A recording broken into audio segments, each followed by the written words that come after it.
سلام سلام البنات، ان شاء الله تكونوا بخير وتكونوا لاباس وتكونوا بصحة جيدة ان شاء الله يا رب العالمين. نرحب بكم في فيديو جديدة، فيديو نتاع يعني وصفة جديدة مع فيديو جديدة. دونك قبل لا نبدا لا فيديو راح نقول لكم ما تنسونيش بالجيم، ما تبخلونيش.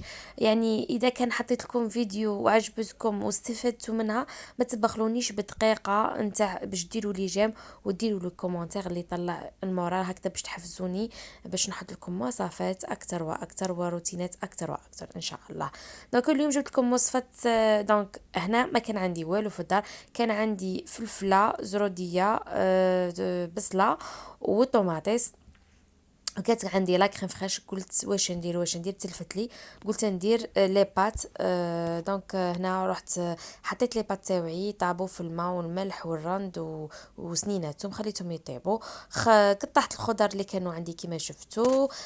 في الاول درت الفلفله هكذا خليتها تدبال مليح مليح، ومن بعد كينا بعد ما دبالت زدت لها زروديه وزدت لها البصله.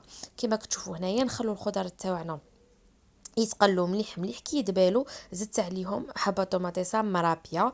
اللي ما تكونش عندها طوماطيس غابي تنجمي ديري الطماطم المصبره وتزيد لها مغرف نتاع سكر هكذا باش ما تجيكش حامضه. دونك هنايا قد ما تقلت زدت لها لا كريم فريش. دونك اللي ما عندهاش لا كريم فريش تنجم دير ياغورت ناتور.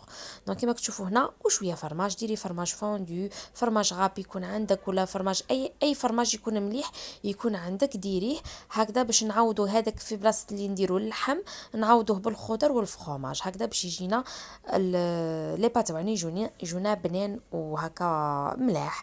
دونك لي بات معروفين الفرماج كي يكون فرماج بنين لي بات يجو بنين.